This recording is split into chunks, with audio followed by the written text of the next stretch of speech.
وعلى آل محمد كما صليت على إبراهيم وعلى آل إبراهيم إنك حميد مجيد. اللهم بارك على محمد وعلى آل محمد كما باركت على إبراهيم وعلى آل إبراهيم إنك حميد مجيد.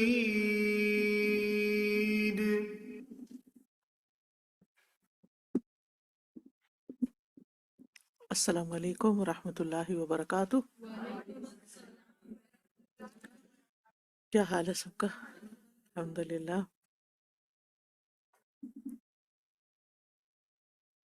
نحمده ونصلي علی رسولہ الکریم. اما بعد فاعوذ باللہ من الشیطان الرجیم. بسم اللہ الرحمن الرحیم. رب اشرح لی صدری ویسر لی امری واحلل عقدۃ من لسانی یفقهوا قولی. كما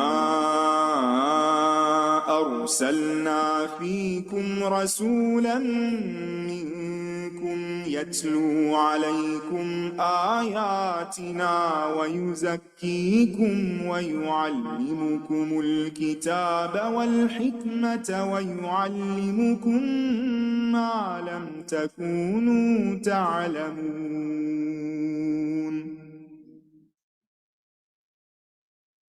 آج ہم کچھ کتب احادیث کی اقسام کے بارے میں پڑھیں گے.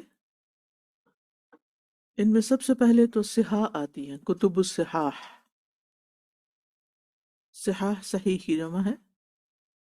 ہر وہ کتاب جس کے مؤلف نے اپنی کتاب میں صحیح روایات لانے کا التزام کیا ہو اور صحیح کے لفظ کو کتاب کے نام کا حصہ بنایا ہو، جیسے صحیح البخاری، صحیح مسلم.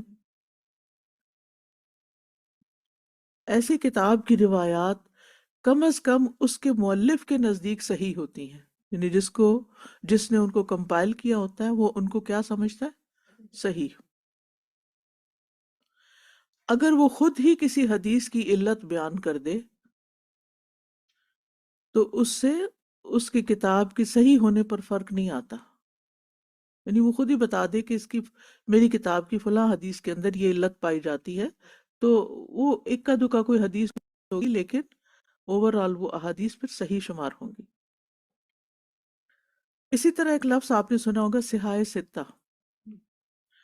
حدیث کی 6 کتب صحیح بخاری، صحیح مسلم، سنن ابی داؤد، سنن نسائی، جامع ترمذی، سنن ابن ماجہ، ان کو عام طور پر صحاح ستہ کہتے ہیں. انہیں کتب ستہ بھی کہا جاتا ہے. کتب ستہ.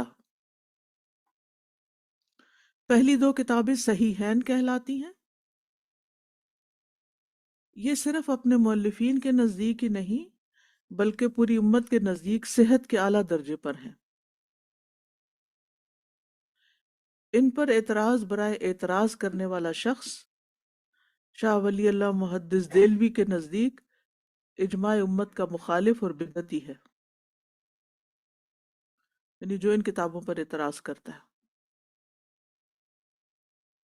آخری 4 کتابوں سنن ابی داؤد، سنن نسائی، جامع ترمذی اور سنن ابن ماجہ کو سنن اربع بھی کہتے ہیں. گو ان میں ضعیف احادیث موجود ہیں لیکن صحیح حدیثوں کی کثرت کی وجہ سے اکثر علماء انہیں صحاح ستہ میں شمار کرتے ہیں. ٹھیک ہے، آج کے لیے اتنا ہی کافی. تو کیا پڑھا ہم نے؟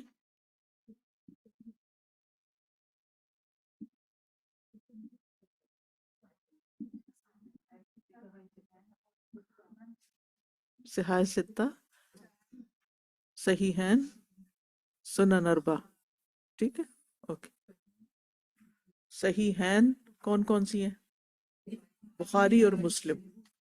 اور باقی 4 کیا کہلاتی ہیں؟ سنن اربع.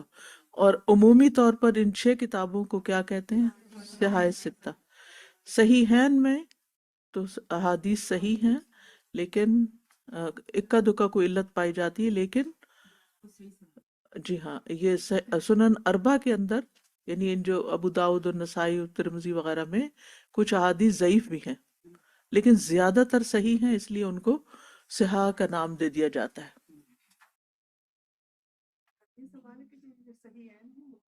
جی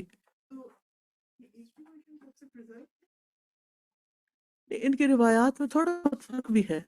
جی جی جی ہاں جی بالکل. انہوں نے علامہ البانی نے ان کتابوں کی صحیح ابن ماجہ، صحیح ترمذی، صحیح کے نام سے الگ کر دی ہیں، اور ضعیف کو الگ کر دیا ہے. جی نشاندہی ہے بالکل. جی ہاں بخاری کے بارے میں آتا ہے کہ اصح کتب من بعد کتاب اللہ، اصح کتاب بعد کتاب اللہ، اللہ کی کتاب کے بعد صحیح، سب سے صحیح کتاب جو مسلمانوں کے نزدیک ہے علم دین پر مشتمل، وہ صحیح بخاری ہے. جی تو آج ہم ریاض الصالحین سے کتاب الاعتکاف پڑھیں گے. باب ہے 232، باب فضل الاعتکافی، اعتکاف کی فضیلت کا بیان. عن ابن عمر رضی اللہ عنہما قال کان رسول اللہ صلی اللہ علیہ وسلم یعتکف العشر الاواخر من رمضان، متفق علیہ. ابن عمر رضی اللہ عنہ بیان فرماتے ہیں کہ رسول اللہ صلی اللہ علیہ وسلم رمضان کے آخری عشرے میں اعتکاف فرمایا کرتے تھے. یعتکف کا کیا مطلب ہے؟ وہ اعتکاف کرتے تھے. العشر الاواخر آخری عشرہ، ہم آخری عشرہ کہتے ہیں، عرب لوگ العشر الاواخر کہتے ہیں. آپ شاید سنے بھی یہ لفظ نا. اگلی حدیث بھی ہے، وَأَنْ عَائِشَةَ رَضِيَ اللَّهُ عَنْهَا أَنَّ النَّبِيَّ صلی اللہ علیہ وسلم كَانَ يَعْتَكِفُ الْعَشْرَ الْأَوَاخِرَ من رمضان. سمجھ آ گئی ہے نا خود ہی کہ نہیں آئی ابھی بھی سمجھ؟ حتی توفاہ اللہ تعالی، یہاں تک کہ اللہ نے ان کو فوت کر دیا. ثم اعتکف ازواجہ من بعدہ، متفق علیہ. حضرت عائشہ رضی اللہ عنہا بیان فرماتی ہے کہ نبی صلی اللہ علیہ وسلم رمضان کے آخری عشرے میں اعتکاف فرمایا کرتے تھے، یہاں تک کہ اللہ تعالیٰ نے آپ کو فوت فرما دیا، پھر آپ کے بعد آپ کی بیویوں نے اعتکاف کیا، یعنی یہ سنت جاری رہی. ٹھیک ہے، تو اس سے پتہ چلتا ہے کہ خواتین بھی اعتکاف کر سکتی ہیں. اگلی حدیث ہے، وَعَنْ أَبِي هُرَيْرَةَ رَضِيَ اللَّهُ عَنْهُ قَالَ كَانَ النَّبِيُّ صلی اللہ علیہ وسلم يَعْتَكِفُ فِي كُلِّ رَمَضَانَ 10 أَيَّامٍ فَلَمَّا كَانَ الْعَامُ الَّذِي قُبِضَ فِيهِ اعْتَكَفَ 20 يَوْمًا، رواہ البخاری. ابو ہریرہ رضی اللہ عنہ بیان کرتے ہیں کہ نبی صلی اللہ علیہ وسلم ہر رمضان میں 10 دن اعتکاف فرمایا کرتے تھے، مگر جس سال آپ کا انتقال ہوا آپ نے 20 دن اعتکاف فرمایا. یہ بخاری کی روایت ہے. ٹھیک ہے، اب آپ دیکھیے کہ ساری حدیثوں میں ایک ہی بات آ رہی ہے. وہ کون سی کامن بات ہے جو ان ساری حدیثوں میں ہے؟ آخری عشرے کا اعتکاف. نبی صلی اللہ علیہ وسلم کی سنت کیا ہے؟ آخری عشرے کا اعتکاف، لیکن 20 دن کا بھی آپ نے اعتکاف کیا ہے. یعنی 10 دن تو ٹھیک ہے، لیکن اس سے زیادہ بھی ہو سکتا ہے. اب اعتکاف کا مطلب کیا ہوتا ہے؟ اعتکاف کا لغوی مطلب ہے کسی چیز کے ساتھ پابند ہو جانا، کہیں بند رہنا، جم کے بیٹھنا. اور شرعی اصطلاح میں رب ذوالجلال کی عبادت کے لیے انسان کا اپنے آپ کو کسی مسجد میں پابند کر لینا، یہ اعتکاف کہلاتا ہے.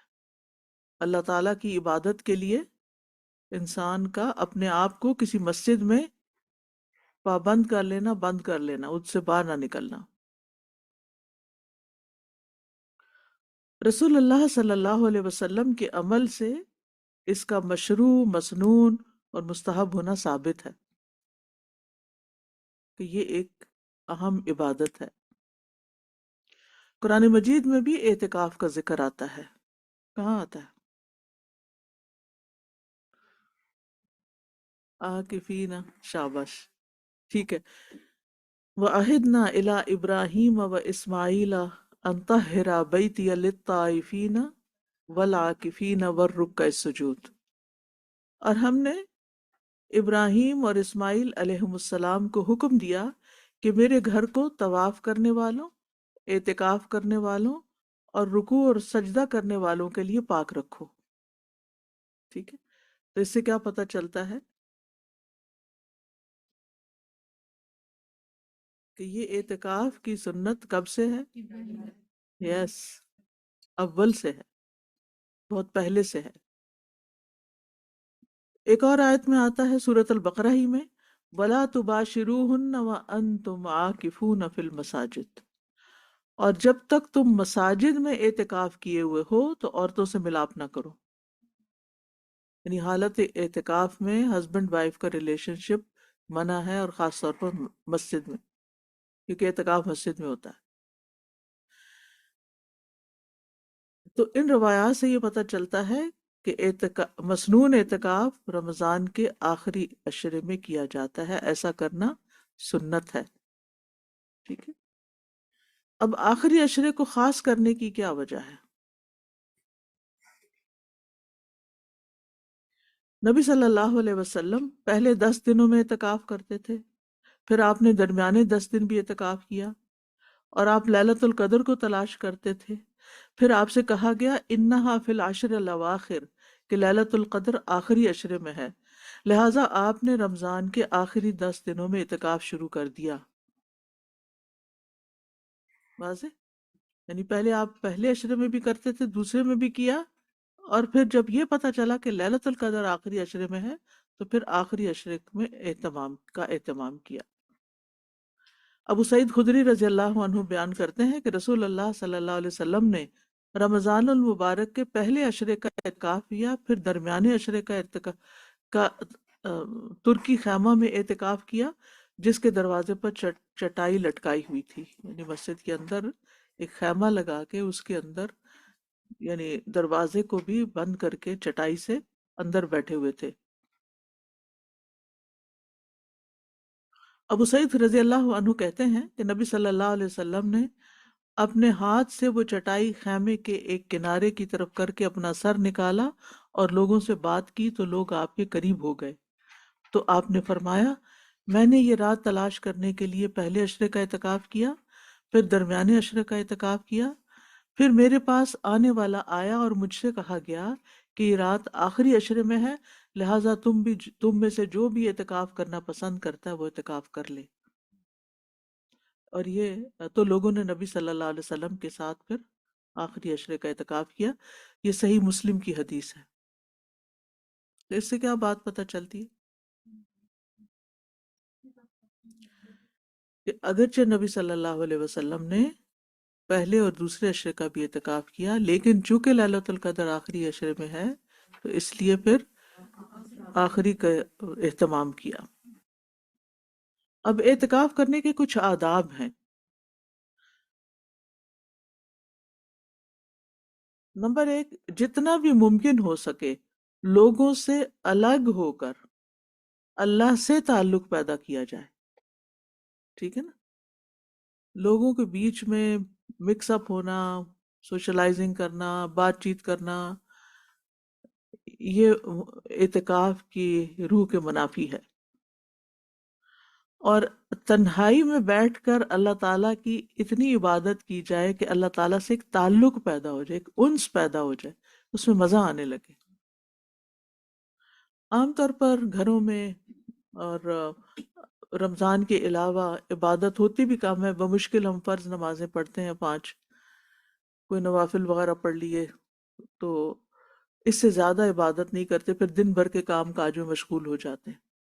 چھٹی کا دن زیادہ آرام کرتے ہیں یا کوئی اور کام کرنے چل پڑتے ہیں. تو عبادت کی طرف دھیان کا مطلب، تو رمضان کا مہینہ آتا ہے جس میں ہمارا دھیان عبادت کی طرف ہوتا ہے، اور اس میں بھی جب آخری عشرہ آتا ہے تو اس میں مزید عبادت کی جاتی ہے. اور جب اعتکاف کی نیت سے عبادت کی جائے تو پھر اس میں پورا فل فوکس جو ہے وہ عبادت کی طرف رہے، کسی اور چیز کی طرف نہیں. پھر یہ ہے کہ اللہ تعالیٰ کے ساتھ مکمل تعلق پیدا کر کے دل کی اصلاح کی جائے. اپنی غلطیاں کب نظر آتی ہیں؟ اپنے آپ کا محاسبہ کرنے کا موقع کب ملتا ہے؟ تنہائی میں، جب آپ لوگوں کے بیچ میں ہوتے ہیں، کوئی آپ کی تعریف کر رہا ہوتا ہے، کوئی آپ کسی سے باتیں کرتے ہیں تو آپ خوش رہتے ہیں، یعنی بات چیت کر کے، لوگوں سے میل ملاپ کر کے انجوائے کرتے ہیں، تو اپنی غلطیاں اس وقت کم یاد آتی ہیں، پھر دوسروں کی زیادہ دکھائی دیتی ہیں. لیکن جب انسان اکیلا ہوتا ہے اور اپنے اللہ کے ساتھ تنہا ہوتا ہے اور اپنے آپ کو عبادت کی کیفیت میں محسوس کرتا ہے تو پھر انسان کو اپنا آپ بھی نظر آنے لگتا ہے. اور پھر عبادت میں خاص طور پر نمازوں کی پابندی، یہ نہیں کہ اعتکاف میں گئے اور سو گئے، اور لوگ نماز پڑھ رہے ہیں اور اعتکاف والے سو رہے ہیں. کئی مسجدوں میں ایسا بھی دیکھا جاتا ہے کہ باہر سے آنے والے نمازی وہ تراویح اور تہجد پڑھ رہے ہوتے ہیں اور اعتکاف والے آرام کر رہے ہوتے ہیں. بھی کیا ہے یہ، اب تھک گئے ہیں. تو ایسا نہیں ہونا چاہیے. اس میں سب سے پہلے تو نمازوں کی صحیح ادائیگی اور صحیح پابندی ہونی چاہیے، جماعت کے ساتھ نماز ہونی چاہیے کیونکہ آپ مسجد میں ہیں. قرآن مجید کی تلاوت کا زیادہ سے زیادہ اہتمام کرنا چاہیے. ذکر اور دعاؤں کے لیے پوری یکسوئی اختیار کرنی چاہیے، اور اس کی پہلے سے پلاننگ کرنی چاہیے. کتنا قرآن پڑھنا ہے، کتنا دروشی پڑھنا ہے، کتنا استغفار کرنا ہے، کون کون سا ذکر کرنا ہے، دعائیں کتنی پڑھنی، یعنی دعائیں کون کون سی مانگنی ہے. جیسے آپ عمرے پہ جاتے ہیں نا تو اپنی دعائیں وغیرہ لکھ کے لے جاتے ہیں، تو ایسے ہی اعتکاف سے پہلے بھی انسان کو اپنا سارا اسکیجول بنا لینا چاہیے کہ میں نے اعتکاف کے دن کیسے گزارنے ہیں. اس پہ میرا ایک لیکچر بھی ہے اعتکاف کے ٹائم ٹیبل پہ نا، کہ ایک کیا ہو سکتا ہے، پروپوزڈ ٹائم ٹیبل ہے، ورنہ ہر ایک اپنی سہولت اور ضرورت کے مطابق کر سکتا ہے. اور دنیاوی معاملات سے زہد اختیار کرنا چاہیے، دنیا کے پیچھے کی فکر نہیں کرنی چاہیے. اب جیسے آپ عمرے پہ جاتے ہیں تو پھر وہیں کے ہوتے ہیں نا، اور پیچھے کی باتیں کم سوچتے ہیں. تو اعتکاف کی حالت میں بھی آپ کو اس چیز کا اہتمام کرنا چاہیے اور آپ کو اور باتیں نہیں سوچنی چاہیے. اعتکاف کو عیش و عشرت کی جگہ یا میل ملاپ کی جگہ نہیں بنانا چاہیے. عیش و عشرت کا کیا مطلب؟ سارے کام ہر کام سے چھوٹے تو عیش ہو گئی، اب آرام ہی آرام ہے. اور اس لحاظ سے بھی کہ اگر فرینڈز بھی اعتکاف کر رہے ہیں تو آپ، یا کوئی رشتہ دار اعتکاف کر رہے ہیں تو سب اپنے ملنے جلنے کی جگہ بنا لی اور گفتگو شروع کر دی، اور اس میں بھی ہنسی مذاق شروع کر دیا اور ادھر ادھر کی باتیں اور پالیٹکس ڈسکس کرنے لگے، تو یہ درست نہیں. یا کسی سے لڑائی جھگڑا یا کوئی اور، یعنی دوستی بھی ہوتی ہے اور کچھ لوگ لڑائی جھگڑا بھی کرتے ہیں، تو یہ نہیں ہونا چاہیے. زیادہ سے زیادہ وقت کس میں گزارنا چاہیے؟ عبادت میں گزارنا چاہیے، نماز، ذکر، قرآن کی تلاوت. اسی طرح بعض علماء تو یہ کہتے ہیں کہ اعتکاف کرنے والے کے لیے جائز نہیں کہ وہ لوگوں کو علم کی تعلیم دے، بلکہ اس کو خاص عبادات کی طرف متوجہ رہنا چاہیے. یعنی وہاں بیٹھ کر لیکچرز نہ شروع کر دیں، نہ دینے اور نہ سننے. یعنی تھوڑا بہت تو چلے، کسی نے جمعے کا خطبہ ہو گیا یا مسجد میں جیسے خاطرہ ہوتا ہے، نمازوں کے بعد تھوڑی تعلیم دی جاتی ہے رمضان میں، تو وہ تو الگ بات ہے. لیکن اگر انسان اعتکاف میں ایک کے بعد ایک لیکچر، وہ تو لیکچرز کا ہی کوئی پروگرام بنا لے کہ اب فلاں اسکالر آ رہے ہیں اور وہ معتکفین کو لیکچر دیں، اور دوسرا آ رہا ہے اور تیسرا آ رہا ہے، اور یہ اس کا مطلوب نہیں ہے. نبی صلی اللہ علیہ وسلم نے وہاں بیٹھ کے خطبے نہیں دیے تھے، تعلیم نہیں دی تھی. کیا کیا تھا؟ عبادت کی تھی.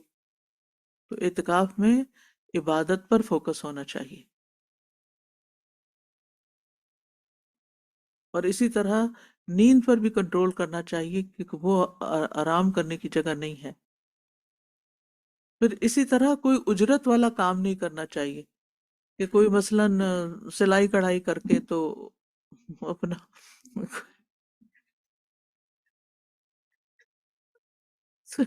جی، خواتین اپنا سویٹر بنانے بیٹھ جائیں، یا کوئی کڑھائی کرنے بیٹھ جائیں، یا کوئی پینٹنگ کرنے بیٹھ جائیں کہ فارغ وقت ملا ہے، جو چھوٹے ہوئے کام ہے وہ پورے کر لوں.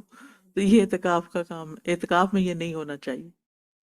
یعنی دنیاوی کام بھی نہیں ہونے چاہیے، اور محنت مزدوری والے کام بھی نہیں ہونے چاہیے.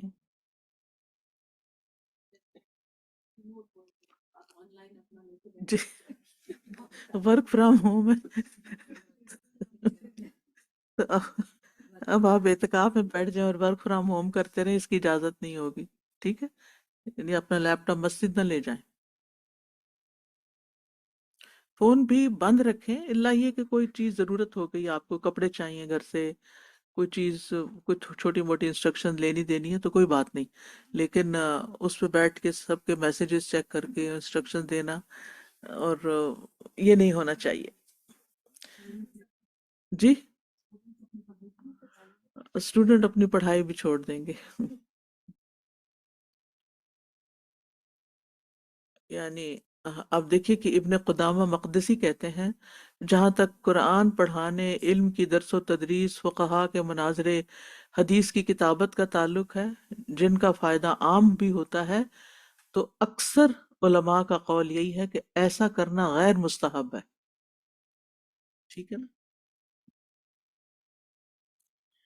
پھر یہ کہ مسجد سے باہر بھی نہیں جانا چاہیے، سوائے اس کے کہ کوئی ایسا کام پڑ گیا کہ جس کے بغیر چارہ ہی نہیں. جیسے مثلاً آپ کے پاس کوئی نہیں جو آپ کو کھانا لا کر دے. کئی جگہ ایسی بھی ہوتی ہیں. اب تو الحمدللہ مساجد کے اندر کچن ہوتے ہیں، وہیں کھانے بن رہے ہوتے ہیں، یا بنا بنایا آ جاتا ہے اور سب متکفین کھا لیتے ہیں، یا گھر سے کوئی لے کے آ جاتا ہے. بعض اوقات کھانے کا انتظام ہوتا ہے، لیکن آپ کو اچانک کسی دوا کی ضرورت پڑ جاتی ہے، اور آپ کے پاس کوئی لانے والا نہیں ہے، تو آپ کو ضرورت پڑ گئی، آپ باہر جا کے کسی کو کہہ رہے ہیں، یا جلدی سے لے کر واپس آ رہے ہیں، تو کوئی بات نہیں. یا اسی طرح اگر آپ کسی ایسی مسجد میں ہیں کہ جہاں ٹوائلٹ کا انتظام نہیں، کیونکہ گاؤں وغیرہ کی مساجد کے اندر نہیں ہوتا ایسے انتظامات، سب لوگ کھیتوں میں جاتے ہیں، تو وہ پھر ایک ایکسیپشنل چیز ہے. یعنی انتہائی شدید مجبوری میں ہی باہر نکل سکتے ہیں. اسی طرح ہر طرح کی لغو اور بیکار گفتگو سے پرہیز کرنا چاہیے. بعض اوقات اعتکاف کرنے والا خود تو نہیں، لیکن مسجد میں جیسے نمازی آئے، نماز شروع کی، اس نے وہ بھی صف میں کھڑا ہو گیا. اب آنے والے جو ہیں ان کا تو اعتکاف نہیں ہے، تو وہ اگر آپ کے پاس آ کر آپ کو ادھر ادھر کی باتیں سنانے لگے تو یہ درست نہیں ہے، اس میں شریک نہیں ہونا چاہیے. جیسے پہلے یہ ہوتا تھا کہ لوگ ادھر ادھر کی خبریں سن کے آتے تھے، پھر آ کے آپ سے باتیں کرتے تھے. اب لوگ آپ کو لنک فارورڈ کر دیتے ہیں کہ آپ فارغ ہیں، اور کبھی کچھ دیکھیں اور کبھی کچھ، اور مسٹ واچ، اور دوسروں کے ساتھ شیئر کریں، اور وہ یعنی کس قسم کی ہدایات ہوتی، تو ان چیزوں کو بھی اگنور کریں. بعض لوگ تو اپنے سیل فون پہ کچھ آن کر کے آپ کے آگے رکھ دیتے ہیں کہ یہ یہ دیکھیں، یہ سنیں. تو صاف کہہ دیں کہ مجھے کوئی دلچسپی نہیں، میں اعتکاف میں ہوں. جیسے وہ روزے دار کا کوئی روزہ خراب کرنے لڑنے کے لیے آئے تو کہے انی صائم، تو اس موقع پہ کہے انی معتکف، میں اعتکاف میں ہوں. اچھا، بعض مساجد میں بچے بھی اعتکاف میں ہوتے ہیں، اور وہ مل کے وہ خوب ہنگامہ کرتے ہیں مسجد کے اندر، اور کھیل کود شروع، وہاں ساتھ ٹیبل ٹینس وغیرہ دوسرے ہال میں ہوتے ہیں، وہ کھیلنے چلے جاتے ہیں، پھر آ کے پھر سب کہتے ہیں چلے بچے ہیں اس لیے تو چلے، تھوڑا بہت تو اگنور کیا جا سکے، لیکن سارا وقت ان کو کھیلنے کے لیے چھوڑ دینا یہ اعتکاف کی روح کے خلاف ہے، پھر وہ بڑے ہو کر بھی اس کا ادب احترام نہیں کریں گے۔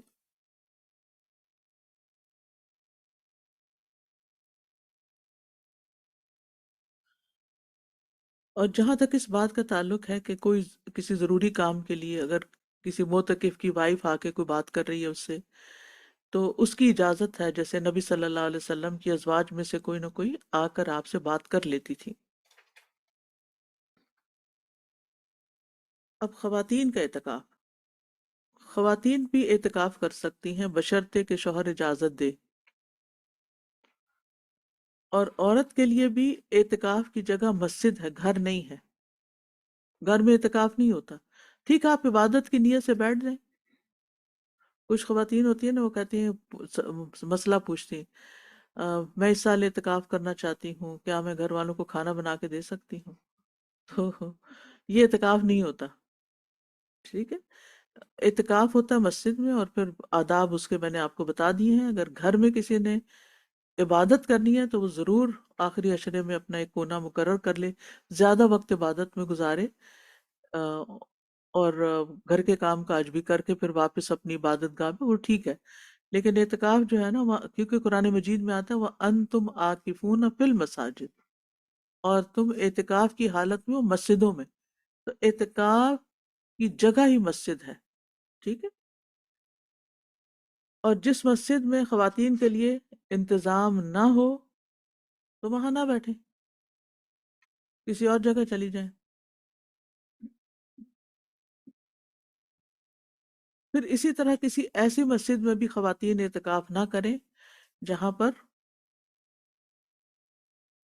ان کے لیے کوئی خطرے کی بات ہو، ان کی سیکیورٹی نہ ہو، ان کی حفاظت کا انتظام نہ ہو،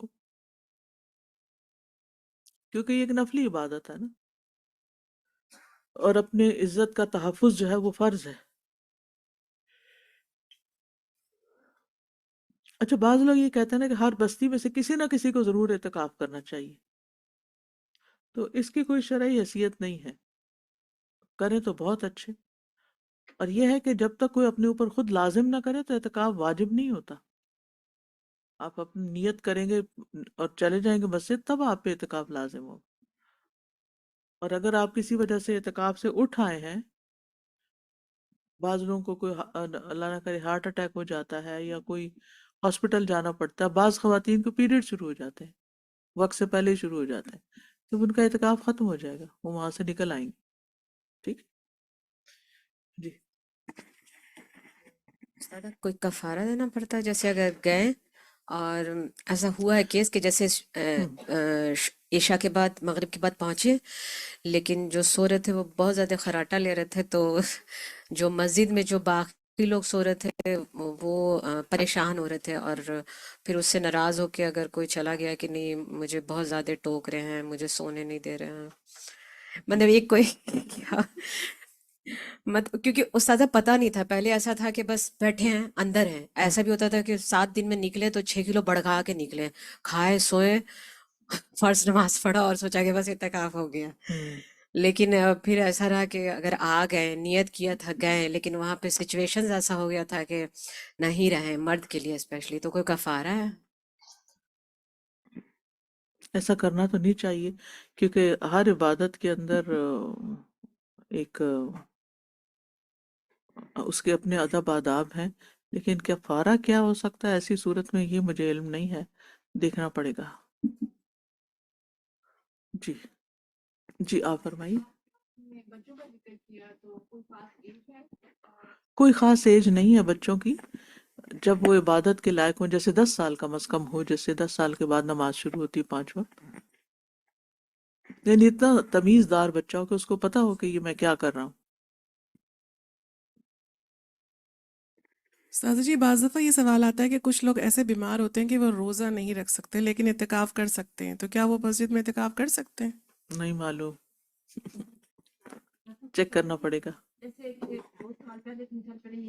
دیکھ ایک منٹ آپ لیجیے۔ جی 2-3 سال پہلے یہیں پہ میرا خیال اعتکاف ہوا تھا اپنی الہدا میں ہی، تو اتفاق ہے کہ اس میں الحمدللہ تھی، تو میں اس میں 2 خواتین کو، کووڈ کا ٹائم تھا، 2 خواتین کو ایسی نزلہ زکام ہو گیا اور وہ، تو ان کو نکال دیا، ان کو بھیج دیا گھر. جی ظاہر کووڈ تھا تو جی، تو اس لیے ان کو بھیج ہاں. دیا. جی تو نہیں یہ ایسی صورت میں جائز ہے. جی ہاں.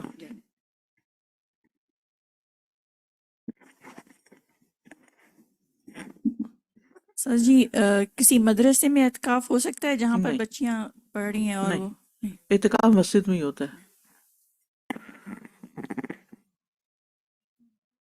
اچھا اسی طرح اعتکاف کی کوئی خاص دعا نہیں ہے، صرف وہ آخری عشرے کی ليلۃ القدر کی دعا ہے. ٹھیک ہے نا.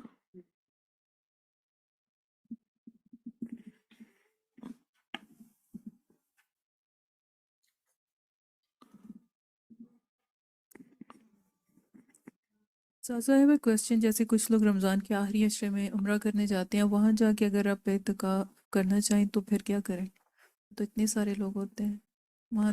کچھ خواتین یہاں سے جا کے کرتی ہیں تو ان سے آپ پوچھیں انہوں نے کیسے کیا.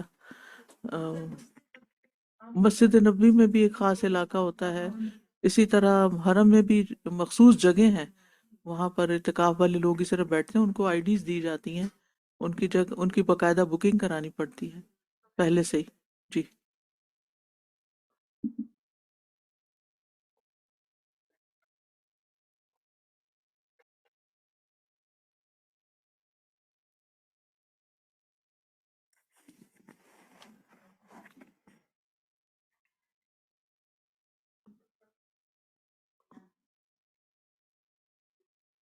دیکھیں ایک تو مصنون اعتکاف ہے نا 10 دن کا، وہ تو ہے ہی.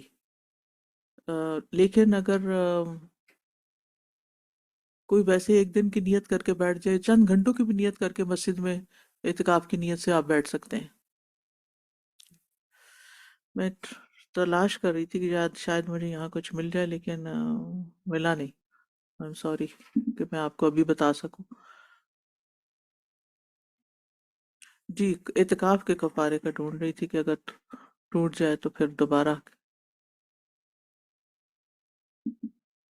کین یو لیو مسجد؟ ایک منٹ میں دیکھتی ہوں. جی چاند دیکھنے، عید کا چاند نظر آ جائے تو پھر.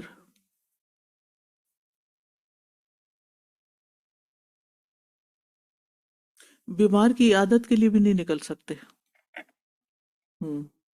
کہ آپ سک پرسن کو وزٹ کرنے کے لیے چلے جائیں. چلیے انشاءاللہ اگر مجھے یاد رہا تو میں آپ کو پھر اس کا جواب دے دوں گی. آگے چلتے ہیں.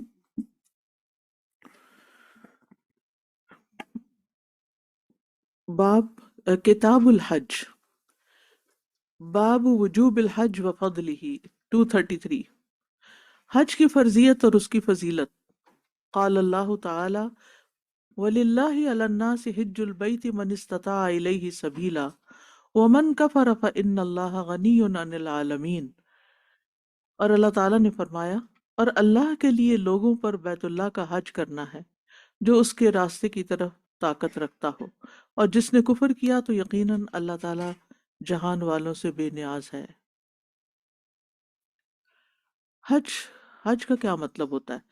حج کہتے ہیں اللہ سبحانہ تعالیٰ کی عبادت کے لیے حج کے مناسک ادا کرنے کے لیے مکہ کا ارادہ کرنا.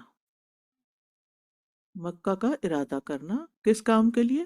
حج کے مناسک ادا کرنے کے لیے. اور حج کے مناسک کیوں ادا کیے جائیں؟ اللہ کی عبادت کے لیے. حج اسلام کے ارکان میں سے ایک رکن ہے، one of the pillars of faith. اور اس کے فرض ہونے کی دلیل قرآن مجید سے ملتی ہے جو اس آیت میں ابھی آپ نے پڑھی وَلِلَّهِ عَلَى النَّاسِ حِجُّ الْبَيْتِ مَنِ اسْتَطَاعَ إِلَيْهِ سَبِيلًا وَمَنْ كَفَرَ فَإِنَّ اللَّهَ غَنِيٌّ عَنِ الْعَالَمِينَ. یہ آیت ہجرت کے 9ویں سال نازل ہوئی تھی. 9ویں سال کو سیرہ میں کون سا سال کہا جاتا ہے؟ کون سا سال ہوتا ہے؟ عام الوفود. عام الوفود پڑھا ہوا ہے نا، جس سال مدینہ میں بہت سے لوگ مسلمان ہو کر وفدوں کی شکل میں آئے تھے، اور وہ صورت بھی پھر اتری تھی نا اذا جاء نصر اللہ والفتح وَرَأَيْتَ النَّاسَ يَدْخُلُونَ فِي دِينِ اللَّهِ أَفْوَاجًا. تو فوج اسی طرح لوگوں کے گروہ کو کہتے ہیں نا، تو وفد بھی اسی سے ہی ہے. تو وفد کے وفد آتے تھے، آپ کی خدمت میں حاضر ہوتے تھے.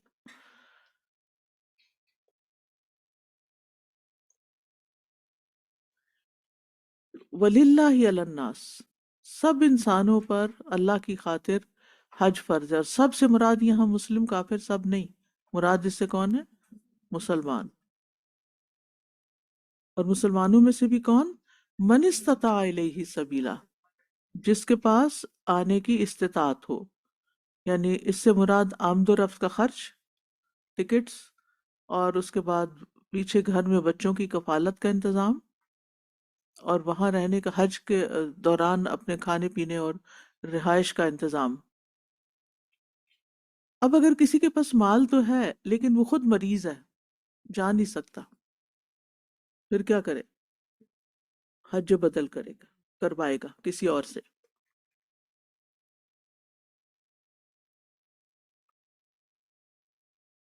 لیکن اگر کسی کے اندر استطاعت ہی نہیں، تو استطاعت کے باوجود حج نہ کرنے کو کیا قرار دیا گیا یہاں؟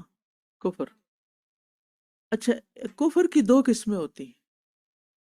ایک ہوتی ہے کفر اکبر، وہ انسان کو ملت سے خارج کر دیتی ہے. اس کا کیا مطلب ہے؟ وہ مسلمان نہیں، نان مسلم ہو گیا. اور ایک کفر ہوتا ہے کفر دون کفر، اس کو کہتے ہیں کفر دون کفر. یہ کفر اصغر ہوتا ہے، جیسے بیسک پلرز آف اسلام ہے ان میں سے کسی ایک پر عمل نہ کرنا. ٹھیک ہے، جیسے حدیث میں آتا ہے نا، من ترک الصلاۃ متعمدا فقد کفر، جس نے جان بوجھ کے نماز چھوڑی اس نے کفر کیا. کیا وہ نان مسلم ہو گیا؟ نہیں، کبیرہ گناہ کیا اس نے. ٹھیک ہے، تو اسی طرح حج بھی جو حج کا انکار کر دے کہ میں نہیں جاتا، مجھے نہیں جانا، یا نہ کرے فرض ہوتے ہوئے، تو پھر وہ کفر کا شکار ہو جاتا ہے. وعن ابن عمر رضی اللہ عنہما ان رسول اللہ صلی اللہ علیہ وسلم قال بنی الاسلام علی خمس شہادت اللہ الہ الا اللہ وان محمد رسول اللہ واقام الصلاۃ وایتاء الزکوۃ وحج البیت وصوم رمضان متفق علیہ. ابن عمر رضی اللہ عنہما سے روایت ہے کہ رسول اللہ صلی اللہ علیہ وسلم نے فرمایا، اسلام کی بنیادیں 5 چیزوں پر رکھی گئی ہیں. اس بات کی گواہی دینا کہ اللہ کے سوا کوئی معبود نہیں، اور یہ کہ محمد صلی اللہ علیہ وسلم اللہ کے رسول ہیں، نماز قائم کرنا، زکوٰۃ ادا کرنا، بیت اللہ کا حج کرنا، اور رمضان کے روزے رکھنا. زندگی میں کتنی بار حج کرنا فرض ہے؟ ایک بار. لیکن اگر کوئی نظر مان لے حج کرنے کی تو وہ بھی فرض ہو جائے گا. ٹھیک ہے، اور یہ اللہ تعالیٰ کا بہت بڑا احسان ہے. اور اس میں کیا حکمت ہے؟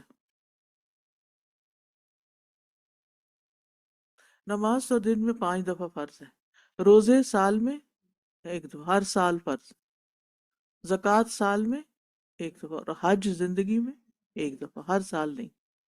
اگر ہر سال کہا جاتا تو آپ سوچیں کہ ہمارا کیا حال ہوتا.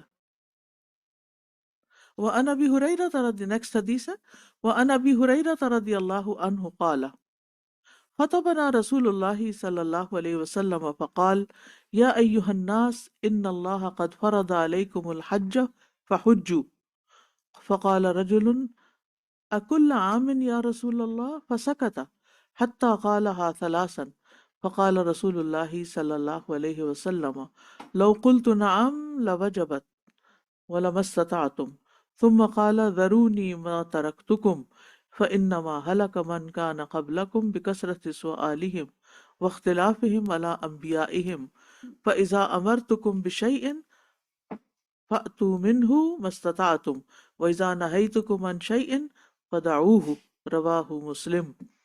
ابو ہریرہ رضی اللہ عنہ بیان فرماتے ہیں کہ ہمیں رسول اللہ صلی اللہ علیہ وسلم نے خطبہ دیا. خطبنا، کیا خطبہ دیا؟ یا ایھا الناس، کیا ترجمہ کریں گے؟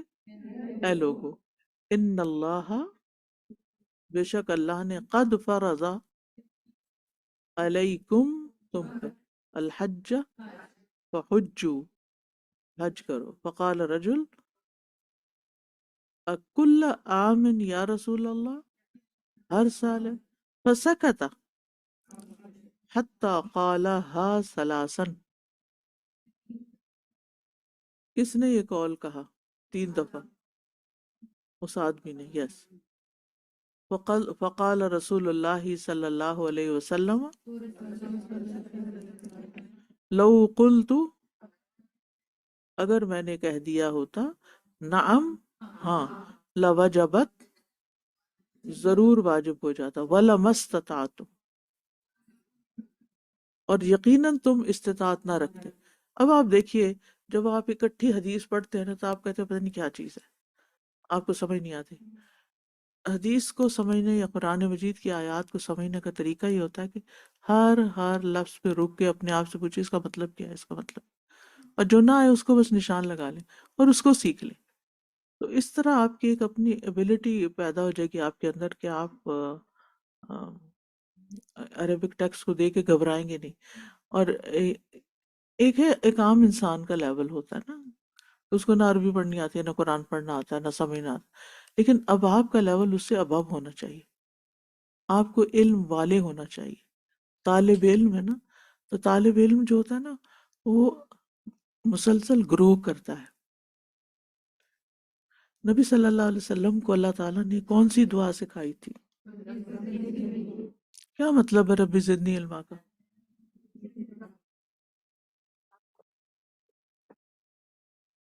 آپ اپنے لیے مانگتے ہیں؟ سب نہیں مانگتے. اچھا اگر مانگتے ہیں تو اس کا مطلب ہے وہ زیادہ ہوئے گا. پھر خوش ہوں گے کہ پریشان ہوں گے؟ نہیں، کچھ لوگ پریشان ہو جاتے ہیں. ہاں کچھ لوگ پریشان ہو جاتے ہیں کہ اتنا ہوم ورک کرنا پڑے گا، اتنا زیادہ پڑھنا پڑے گا ہمیں. جی، یعنی اگر آپ کو ایک سے دوسرا سبجیکٹ پڑھانا شروع کیا جائے تو آپ کی حالت کیا ہوتی ہے؟ جی، ویری ہیپی. اسٹرینج، آپ تو کوئی اور ہی مخلوق ہے جو اس دنیا میں نہیں رہتی. ظاہر ہے جو لوگ دنیا میں رہتے ہیں ان کی دنیا میں اتنی دلچسپیاں ہیں، اتنے ان کے دنیا کے کام ہیں کہ ان کے پاس کہاں وقت کہ وہ تھوڑی سی تعلیم کو تھوڑا سا علم میں اضافہ کر لیں. کیا ہمیں کوئی دعا سکھائے گی کہ اللہم زدنی مالن اولادن؟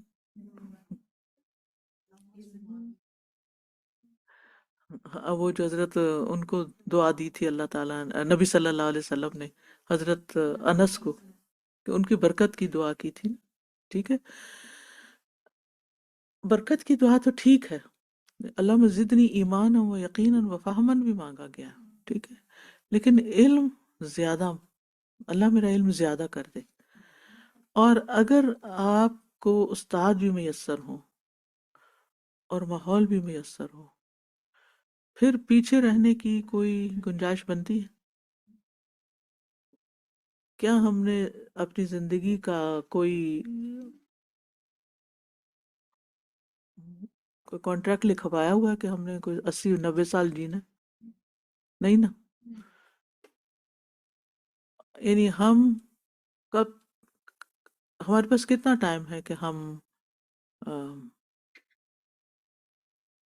اپنا علم بڑھاتے رہیں گے. ابھی تو ہم طالب علم ہیں نا، تو گھر والوں کو بھی پتا ہے، باہر والوں کو پتا ہے کہ وہ پڑھ رہی ہے، وہ کورس کر رہی ہے، تو کچھ رعایت دے دیتے ہیں نا. لہٰذا جتنا آپ کر سکتے ہیں اتنا کرتے جائیں. جب یہ ختم ہو جائے گا نا ٹائم، تو پھر آپ کہیں کہ چلے میں فلاں سبجیکٹ جا کے ذرا کوئی اور پڑھ لوں، الہدا جاتی ہوں یا کہیں اور جاتی ہوں اور پڑھ لوں. کتنا پاسبل ہوگا؟ مشکل ہو جائے گا نا. جی، تو آپ دیکھیے کہ جو موقع مل رہا ہے نا اس وقت آپ کو، اس سے فائدہ اٹھا لیں، اس سے گھبرایا نہ کریں. اور ہوم ورک سے تو بالکل نہیں گھبرایا کریں کہ یہ ایک بہانہ ہے یہاں سے نکلنے کے بعد بھی کچھ کام کرنے کی عادت ڈالنے کا، ٹھیک ہے نا؟ یعنی گھر جا کے یہ تو نہیں کہ یہ کہ دنیا کی پڑھائی تو نہیں ہے نا کہ ہم نے جب کوئی امتحان پاس کر لیا تو ساری کتابیں اسی دن اٹھا کے لپیٹ کے سمیٹ کے ان کو سٹور کے سب سے پچھلے حصے میں جا کے رکھ دیا یا بیچ دیا یا نکال دیا گھر سے ردی میں یا جنک میں پھینک دیا. مجھے ڈگری مل گیا، مجھے ان کی کوئی ضرورت نہیں رہی. ان میں سے کون سی کتاب ایسے کرنے والی؟ کوئی بھی نہیں نا. یہ تو ہماری لائف لائن ہے، تو ہمیں ایک انرجی ملتی ہے ان چیزوں سے. ٹھیک ہے، تو میں نے آپ کو ویکنڈ پہ 5 حدیثیں پڑھنے کے لیے دی ہوئی ہیں. تو وہ کوئی گھبرانے کی ضرورت ہے؟ اس میں کو بہت کتنے منٹ لگ جاتے ہیں آپ کے. چلے اگر آپ ان کی آڈیو بھی سن لیں تو آدھا گھنٹہ. تو کیا پورے ویکنڈ میں جو آپ کا فرائیڈے سیٹرڈے سنڈے اور منڈے 4 دن کا ہوتا ہے، اس میں آدھا گھنٹہ نکالنا مشکل ہے. چلے کوئی ٹیسٹ ہو گیا تو آدھا گھنٹہ 2 اس کے لیے پڑھنے کے ہو گئے. اس لیے ہم اپنے ذہن کو جس چیز کے لیے بھی تیار کرتے ہیں نا کہ یہ کرنا ہے ہم نے، اللہ تعالیٰ توفیق بھی دیتا ہے. اللہ تعالیٰ اپنی کیپیسٹی بلڈ کرے، نہ کہ ریزسٹ کریں کہ نہیں یہ ابھی نہیں کرنا، وہ ابھی نہیں کرنا، یہ نہیں کرنا. بوجھ نہ سمجھے، اس علم کو انجوائے کریں.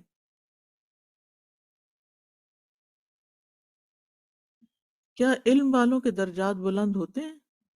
کتنا یقین ہے؟ پکا یقین ہے. والذین اوتوا العلم درجات، قرآن کی آیت ہے. قرآن سچی کتاب ہے. تو یہ درجوں کی بلندی صرف دنیا میں ہی چاہیے یا آخرت کے لیے بھی کوئی درجوں کی بلندی چاہیے؟ چاہیے نا. تو پھر اگر آخرت کے لیے چاہیے تو پھر علم کے لیے محنت کرنے میں تو کوئی ہمیں آر ہی نہیں ہونی چاہیے، کوئی مشکل ہی نہیں ہونی چاہیے، بلکہ غنیمت سمجھنا چاہیے.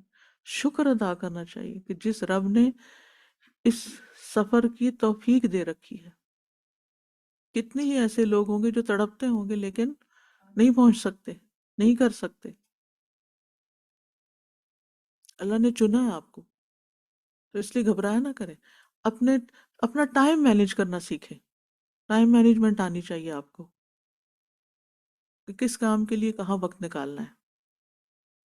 جس چیز کا شوق ہوتا ہے نا تو اس کے لیے ہم کیا کرتے ہیں. اب امیجن کریں نا کہ آپ کو موبائل پہ کچھ دیکھنے کا شوق ہے. اچھا آپ کا دھیان ادھر ہی لگا رہتا ہے نا کہ میں نے یہ دیکھنا ہے یا پڑھنا ہے یا سننا ہے یا جو بھی کرنا ہے. اب آپ باقی کاموں کے ساتھ کیا کرتے ہیں؟ جلدی جلدی کر کے اس کو سمیٹنا، اس کو سمیٹنا، وہ رکھنا، وہ کرنا، وہ جلدی جلدی سب کچھ کر کے تاکہ مجھے ٹائم ملے اور میں اپنا پسند کا کام کروں. علم کے ساتھ، قرآن کے ساتھ، حدیث کے ساتھ آپ کا یہ رویہ ہونا چاہیے کہ میں دنیا کے جھنجھٹوں سے جلدی فارغ ہوں اور پھر میرا ٹائم ہو کہ میں اس کو پڑھوں. جتنی دلچسپی اس میں آپ لیں گے نا انشاءاللہ اتنا ہی آپ کو اتنے ہی درجے زیادہ بلند ہوں. اور اگر آپ یہ کہیں آپ پھر ایک اور چیز ہمیں دے دی، اب یہ بھی دے دیا اور وہ بھی سننے کو دے دیا اور وہ پڑھنے کو دے دیا، تو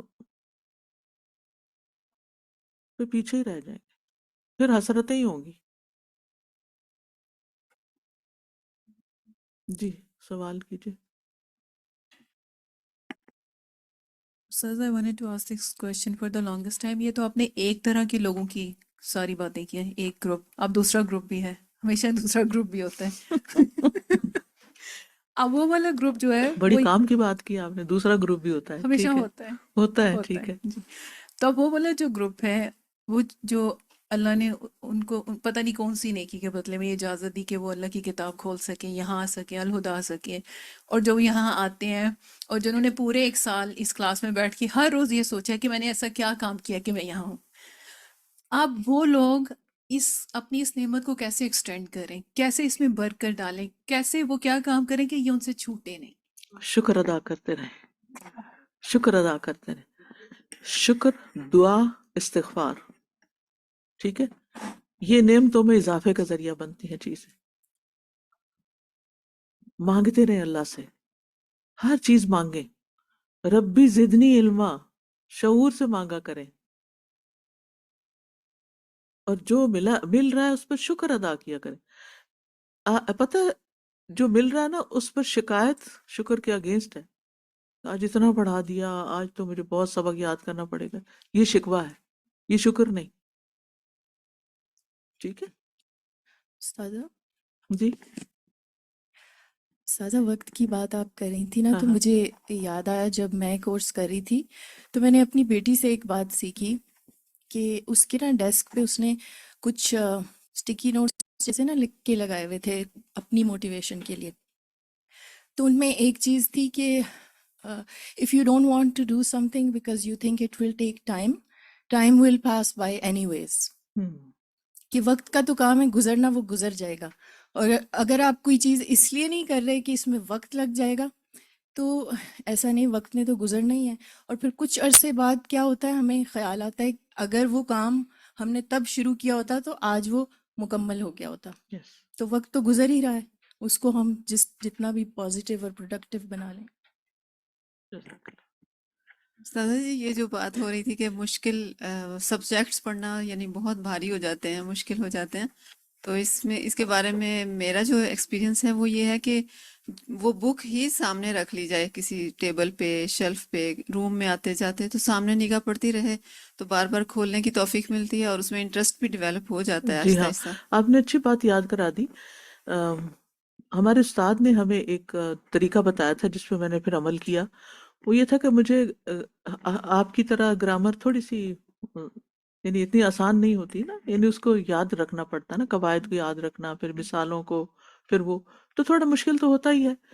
اب ہوا یہ کہ انہوں نے کہا کہ انہوں نے اپنے استاد، ان کے استاد تھے عبدالعزیز میمن، میمنیت یا میمن، تو وہ بہت بڑے اسکالر ہیں عربی زبان کے پاک و ہند میں. تو انہوں نے کہا کہ وہ میرے استاد جو تھے وہ اپنے سرانے کے نیچے گرامر کی کتاب رکھتے تھے اور ہر روز رات کو سونے سے پہلے اس کا کچھ حصہ پڑھتے تھے. تو میں نے تو بس پکڑ لی اس بات کو.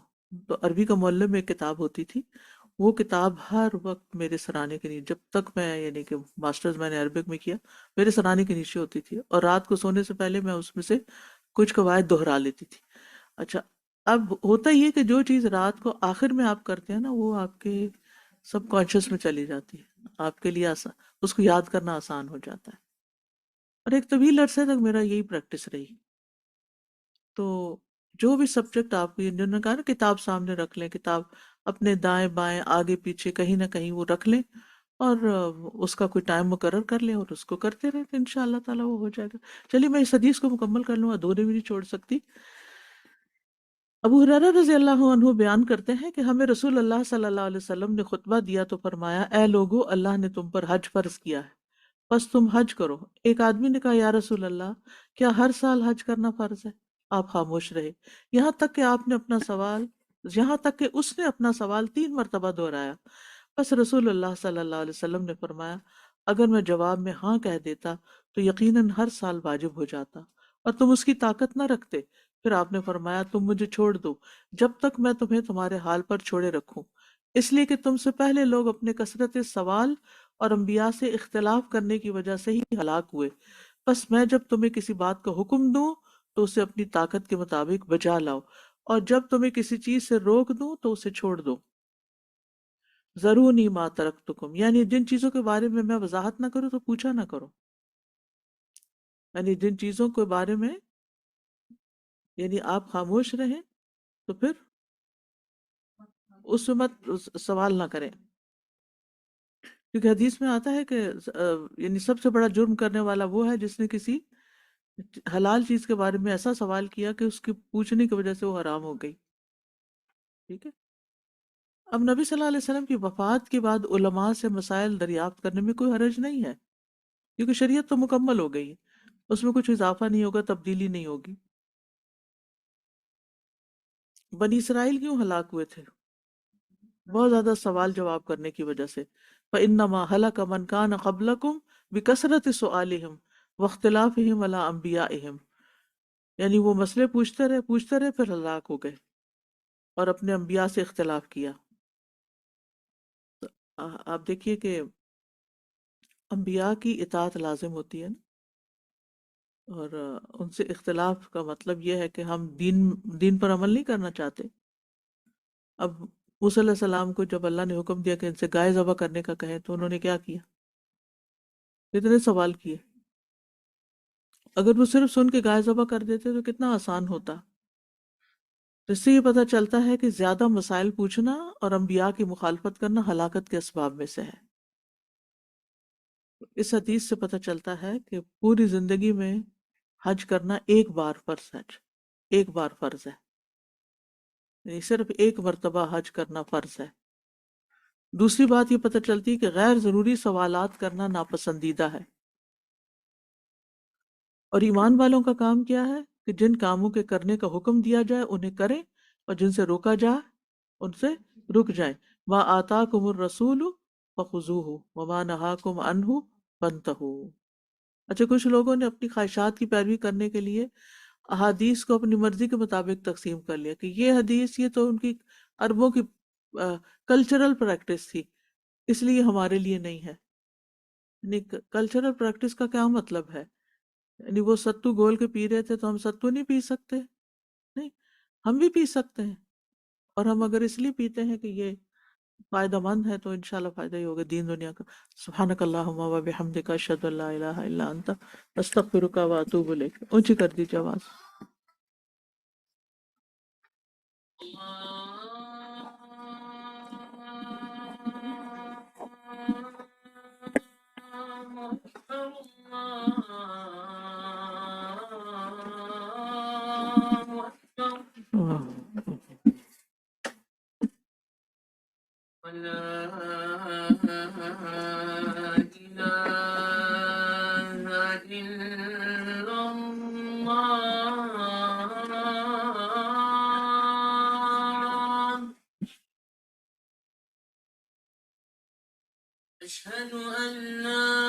الله أكبر الله أكبر الله أكبر، لا إله إلا الله والله أكبر، الله أكبر ولله الحمد، الله أكبر الله أكبر الله أكبر، لا إله إلا الله والله أكبر، الله أكبر ولله الحمد۔ السلام علیکم ورحمۃ اللہ وبرکاتہ۔ الحمدللہ ہمارا آج کا ہم نے ایک چیپٹر کر لیا مکمل اور نیا چیپٹر شروع کیا الحمدللہ۔ دعا کر لیتے ہیں، رب اشرح لی صدری ویسر لی امری واحلل عقدۃ من لسانی یفقہوا قولی، آمین۔ باب الاعتکاف، ہم نے وہ اس کے بارے میں مسائل استاد نے ہم سے ڈسکس کیے، اور جو میں ایک بہت ہی خوبصورت ایک پہلو جو ہم نے دیکھا استاذہ کی شخصیت کا، ماشاءاللہ ماشاءاللہ بہت نالجیبل ہیں، ابھی تک سیکھ رہی ہیں، سکھا رہی ہیں، لیکن ایک کوشچن کے جواب میں انہوں نے کوئی ادھر ادھر کی بات کرنے کے بجائے سیدھا کہا نہیں پتا، چیک کرنا پڑے گا۔ ہمارا بھی یہی ایٹیٹیوڈ ہونا چاہیے، کسی بھی بات کے بارے میں اگر ہمارے پاس دلیل نہیں ہے، شورٹی نہیں ہے، یہی جواب ہونا چاہیے کہ مجھے نہیں پتا، لا ادری، بالکل۔ تو آج ہم نے کیا، باب الاعتکاف، اعتکاف کی جگہ کیا ہے؟